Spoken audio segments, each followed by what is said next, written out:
Hello friends, नमस्कार friends. आज के इस वीडियो में हम लोग कुछ शेयर मार्केट से रिलेटेड कुछ फंडामेंटल चीज़ों के बारे में डिस्कस करने जा रहे हैं। जैसे कि हम शेयर मार्केट के अंदर सबसे बड़ा सवाल ये होता है कि शेयर्स को कब खरीदना है, कब बेचना है, साथ ही साथ कौन सा शेयर लेना है, कौन सा शेयर नहीं लेना है। ये जो पुराने लोग हैं उनको थोड़ा अटपटा लगेगा, लेकिन जो नए लोग हैं उनके लिए ये वीडियो काफ़ी काम का होने वाला है। 5 चीज़ों के ऊपर मोटी-मोटी जो 5 चीज़ें हैं वो हमने देखना है, और फिर उसी के ये इसमें बेस पे हम किसी स्टॉक में बाय कर सकते हैं या सेल कब करना है, ये सब चीज़ों का। तो आपको यदि शेयर मार्केट में, तो ये फंडामेंटल की जो चीज़ें हैं, 4-5 बेसिक चीज़ें ज़रूर जानना बहुत ज़रूरी है। और ये जो चीज़ें हैं ये शॉर्ट टर्म ट्रेडर भी यूज़ कर सकता है, इन्वेस्टर के लिए लॉन्ग टर्म के लिए भी यूज़ हो सकती है, स्विंग ट्रेडिंग में भी ये सब चीज़ें देख के काम करेंगे तो शेयर मार्केट के अंदर आपको मुनाफा होगा। अदरवाइज़ इस किसी के कहने से या कहीं देख करके स्टॉक खरीद लिया तो उस स्टॉक को या तो आप होल्ड नहीं कर पाओगे, या आपने खरीद भी लिया है तो उसको पूरा प्रॉफिट लिए बगैर पहले ही उसमें से निकल जाओगे, क्योंकि आपको स्टॉक के बारे में कुछ मालूम नहीं। जब तक स्टॉक भागता जा रहा है आप उसमें टिके रहोगे और आपको लगेगा ज़्यादा भाग गया, आप बेच दोगे, स्टॉक उससे ऊपर और चला जाएगा। और जब कोई स्टॉक को जो है आप लॉस में बेच दोगे तो वहाँ से स्टॉक रिवर्स होकर ऊपर की तरफ चला जाएगा। तो ये सब चीज़ें इसमें कुछ इंपॉर्टेंट 5 पॉइंट हम डिस्कस करेंगे, उसके ऊपर यदि आप ध्यान रखेंगे तो आपको बेनिफिट होगा। तो चलिए शुरू करते हैं। पहला पॉइंट है friends, business model. Business model मतलब आपने कोई भी कंपनी खरीद ली है तो क्या उस कंपनी का बिजनेस मॉडल आज के समय में ठीक ठाक चल रहा है और आगे चलेगा कि नहीं, 4-5 साल तक वो बिजनेस मॉडल किस तरह का है, उस बिजनेस का कोई टेलविंड है कि नहीं उस बिजनेस के लिए। टेलविंड मतलब जो है आप चल रहे हैं और आपको पीछे से कोई सपोर्ट मिल रहा है, हवा आपके पीछे से चल रही है तो आप और तेज भागोगे। इस तरह का कोई बिजनेस मॉडल है तो उस बिजनेस मॉडल आपको ढूंढना है कंपनी का, आने वाले 4-5 साल तक वो बिजनेस चलेगा करके। ऐसे सबसे पहले बिजनेस देखना है। कोई भी स्टॉक खरीदने से पहले स्टॉक भाग रहा है इसलिए नहीं लेना है, स्टॉक का बिज़नेस देखना है कि ये बिज़नेस सस्टेनेबल है कि नहीं। तो वो सबसे पहले आपको बिज़नेस चूज़ करना है। तो ये हो गई बिज़नेस की बात, क्योंकि ये बहुत ही इंपॉर्टेंट चीज़ होती है, इसको आप इग्नोर नहीं कर सकते। किसी भी कंपनी में जाने से पहले सबसे पहले कंपनी का बिज़नेस स्टडी आपको करना आना चाहिए। ठीक है। नेक्स्ट बात करते हैं फ्रेंड्स, स्टॉक का वैल्यूएशन कैसे है। अभी कोई अभी जैसे रिन्यूएबल सेक्टर की जो भी कंपनीज़ है, स्टॉक्स है, आप देख देख सकते हो उनका वैल्यूएशन पी किसी का 116 है, किसी का 120 है, और रिटर्न ऑन कैपिटल एम्प्लॉय 100 से ऊपर चल रहा है, और रिटर्न ऑन कैपिटल एम्प्लॉयड अमप समप चल रहा है। तो क्या ये सस्टेनेबल है क्या? तो वो चीज़ आपने देखना है कि यदि जहाँ तक जब तक कंपनी ग्रोथ कर रही है तब तक तो स्टॉक ऊपर की तरफ जाएगा, लेकिन एक्चुअली इसकी तुलना करना है आपने सेक्टर के साथ में। जिस तरह के जैसे relative stock valuation, absolute stock valuation, इसमें कई प्रकार के डीप में काफ़ी डीप स्टडी करना पड़ेगा, लेकिन मोटे-मोटे तौर पे मैं आपको बताता हूँ किस तरह से आप मोटा-मोटा देख सकते हो। तो मोटा-मोटा देखने के लिए स्टॉक का जो पी होता है, पी आपको चेक करना है। P ratio, price to earning ratio होता है। आपके स्टॉक का पी क्या चल रहा है और सेक्टर का पी, स्टॉक का पी क्या चल रहा है। इस दोनों को आप कंपैरिजन करोगे तो आपको पता चल जाएगा कि आपका स्टॉक अंडर वैल्यूड है या ओवर वैल्यूड है। कई बार क्या होता है, सेक्टर का पी 20 का रहता है, लेकिन आपका कंपनी का जो आप स्टॉक खरीदने जा रहे हो उसका पी 40 का है, 50 का है। वो भी डिपेंड होता है कि यदि 40 का पी है कंपनी का तो उसका अर्निंग कैसे आ रहा है, रिटर्न ऑन इक्विटी क्या है कंपनी का। रिटर्न ऑन इक्विटी 40 है तो रिटर्न ऑन इक्विटी 60 है क्या, 30-20 है क्या, और 30 से ऊपर है क्या। ये सब चीज़ें आपको देख के चलना चाहिए।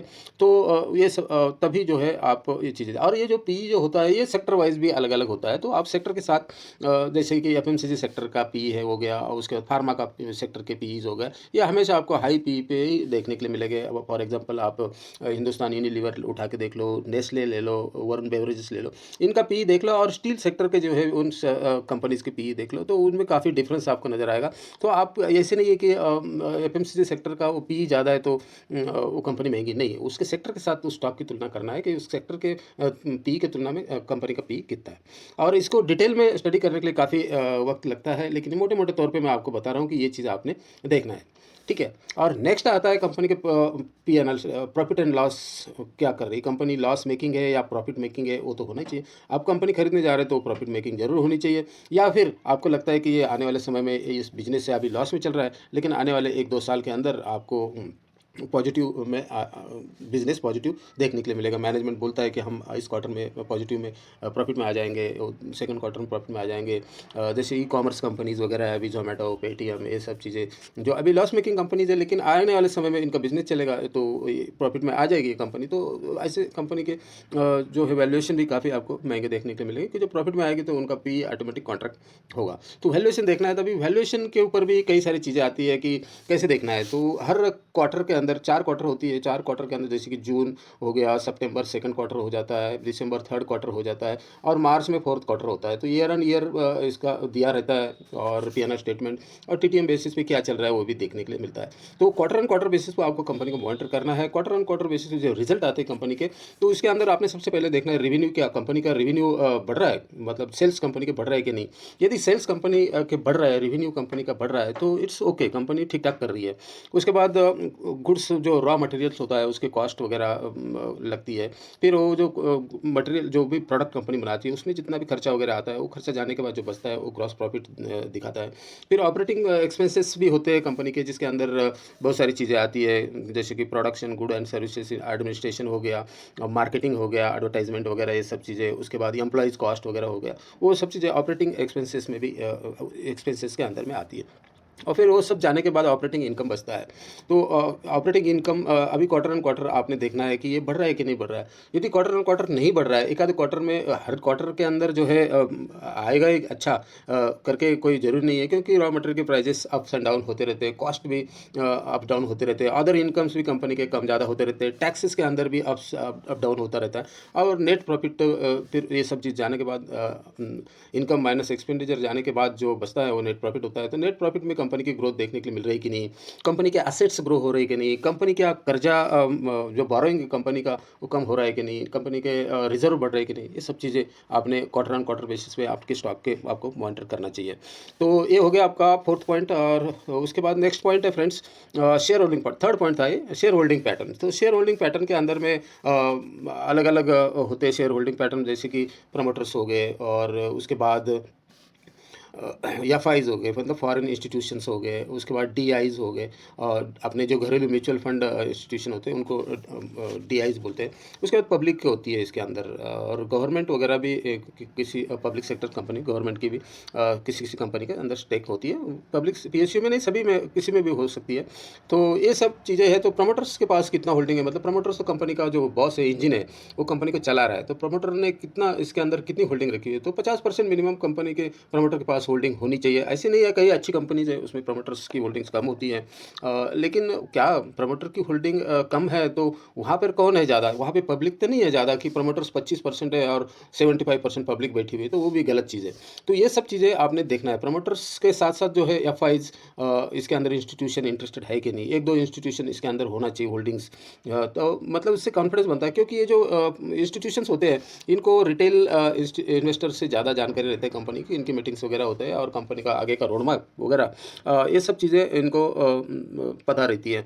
सेम इसी तरह डीआईज है, जो आपने म्यूचुअल फंड्स वगैरह है, इनके पास एक्सपर्ट्स टीम होती है, वो रिसर्च एंड ये सब चीज़ें करके लॉन्ग टर्म के लिए ये लोग जो है कंपनीज को होल्ड करते हैं। तो ये इनकी होल्डिंग्स, इनकी भागीदारी शेयर होल्डिंग में है कि नहीं, वो आपको ज़रूर चेक करना चाहिए। तो और उसके बाद हर क्वार्टर ऑन क्वार्टर बेसिस पे उसको मॉनिटर भी करना चाहिए, क्योंकि क्वार्टर ऑन क्वार्टर बेसिस पे जैसे जून में एफआईज खरीदता है, सितंबर में बेचता है, और प्रमोटर्स बेच रहा है, तो खरीद कौन रहा है, प्रमोटर बेच रहा है और एफआईज और डीआईज खरीद रहे हैं, तो इट्स ओके, नो प्रॉब्लम। लेकिन प्रमोटर बेच के भाग रहा है और पब्लिक खरीदते जा रही है किसी स्टॉक के अंदर, तो वहाँ पे थोड़ा सा गड़बड़ हो सकता है, ऑपरेटर ड्रिवन स्टॉक हो सकते हैं। तो वो सब चीज़ें आपको देखना है। वैसे भी आपने यदि पहले अर्निंग्स वगैरह देख चेक करके लिया है तो ये स्टॉक ठीक ठाक ही मिलते हैं, और इसके अंदर एफआईज डीआईज भी होते हैं। अभी इसके अंदर एक चीज़ देखने वाली होती है, एफआईज डीआईज होते हैं वो माइक्रो कैप और स्मॉल कैप स्टॉक के अंदर नहीं होते हैं, जो क्योंकि वो रिस्की होता है और पब्लिक का पैसा होता है, तो वहाँ पे इंस्टीट्यूशन बाइंग नहीं करती है। तो वो भी चीज़ होती है, कोई अच्छी कंपनी भी होती है, लेकिन उसके अंदर जो है ये इंस्टीट्यूशन देखने के लिए नहीं मिलते। तो ये भी एक चीज़ यहाँ पे आपने नोट करना है। तो शेयर होल्डिंग पैटर्न का भी एक बहुत ही इंपॉर्टेंट पॉइंट्स होता है, इसको भी आपने जरूर नज़र रखना है। तो नेक्स्ट पॉइंट पे चलते हैं फ्रेंड्स। सबसे नेक्स्ट पॉइंट और इम्पॉर्टेंट पॉइंट्स है, किसी भी बिज़नेस को चलाने के लिए आपको पैसा चाहिए, और यदि पैसा ले रहा है, जैसे कि प्रमोटर्स ने लोन लिया है अपने शेयर्स को प्लेज करके, मतलब शेयर गिरवी रख करके प्रमोटर्स अपने ज़रूरत के लिए, जैसे कि for example fund for various reason के लिए लेते हैं, जैसे कि expanding meeting working capital requirement, borrowing entity retains and ownership of this asset, expansion के लिए, नया कुछ खोलना है उसके लिए, तो ये सब चीज़ों के लिए कंपनी को पैसा लगता है। तो कभी कभी ये जो है अपने शेयर्स को गिरवी रखते हैं। तो कितना परसेंट गिरवी रखा है, 5%, 10%, कितना गिरवी रखा है, और यदि गिरवी रखा है तो कंपनी के अर्निंग आ रहा है कि नहीं। ऐसे तो नहीं है शेयर्स कंपनी का जो है प्रमोटर्स अपने शेयर्स को प्लेस करते जा रहे हैं और कंपनी लॉस मेकिंग है, तो वहाँ पे खतरा होता है। तो ये प्लेजिंग का बहुत इंपॉर्टेंट पॉइंट होता है, इसको ज़रूर देखना, क्योंकि बहुत सारे बिज़नेसेस है, फॉर एग्ज़ाम्पल किंगफिशर्स हो गया और अनिल अंबानी की कंपनीज़ हो गई, ये सब कर्जे की वजह से ये सब बिज़नेसेस डूब गए हैं। तो कर्जा बहुत इंपॉर्टेंट चीज़ होता है। तो कितना कर्जा लिया है कंपनी ने, कंपनी कई बार होता है कि प्लेजिंग किया हुआ है या बोरोइंग कंपनी करती जा रही है, अर्निंग्स आ नहीं रही है, तो वहाँ पे खतरा है। तो वहाँ पे आपने सावधान रहना है और टाइम से उस कंपनी से अपना एग्जिट वगैरह भी आप लेना चाहिए। तो ये 5 पॉइंट थे। उसके बाद यदि कोई कंपनी किसी क्वार्टर के अंदर अभी हर क्वार्टर में कंपनी अच्छा करेगी ऐसे नहीं है, लेकिन किसी-किसी क्वार्टर में, अभी इस क्वार्टर में बहुत सारी कंपनी के रिज़ल्ट ठंडे आए, तो बहुत सारे स्टॉक जो है अभी ऊपर से अच्छे खासे डिस्काउंट पे मिल रहे हैं। आपको पता है इस क्वार्टर के अंदर जो है कंपनी के रिज़ल्ट ठीक नहीं आए, लेकिन नेक्स्ट क्वार्टर में कंपनी के रिज़ल्ट ठीक-ठाक आ सकते हैं। जैसे कि फॉर एग्ज़ाम्पल अभी फेस्टिव सीज़न अपना इंडिया का शुरू होता है दिवाली, दशहरा के बाद से। उसके बाद कई सेक्टर है, उनके अंदर जो है अच्छा खासा सेल्स होता है, जैसे कि ऑटोमोबाइल, टू व्हीलर हो गया, फोर व्हीलर हो गया, और उसके बाद पेंट के स्टॉक्स हो गए और अपैरल्स के स्टॉक हो गए जो कंज्यूमर स्टॉक है। इनके अंदर इन दिनों में अच्छी खासी खरीदारी होती है कस्टमर के द्वारा, तो इन क्वार्टर्स में इनके नंबर अच्छे आते हैं। पर उसके बाद जो है गर्मी का सीज़न आता है, तो जो एसी प्रोडक्ट बनाने वाली कंपनीज़ हो गई और चीज़ें, कुछ केमिकल स्टॉक हो गए जो फ्लोरिन वगैरह जैसे, तो ये कंपनी जो है ऐसे क्वार्टर के अंदर इनके नंबर अच्छे आते हैं। तो जिस क्वार्टर में इनके नंबर खराब आते हैं, वहाँ पे आप पोजीशन लेकर के पोजिशनल ट्रेडिंग भी कर सकते हो। तो आपको यदि इन्फॉर्मेशन कैसे लगा फ्रेंड्स, कमेंट बॉक्स में ज़रूर लिखना, और भी कोई किसी टॉपिक के ऊपर डिटेल में चर्चा करना है तो वो भी आप लिख सकते हो। और इन्फॉर्मेशन अच्छा लगा तो प्लीज़ वीडियो को लाइक, चैनल सब्सक्राइब जरूर कर देना। और इस वीडियो में इतना ही रखते हैं, मिलते हैं फिर नेक्स्ट वीडियो में फ्रेंड। थैंक यू, जय हिंद।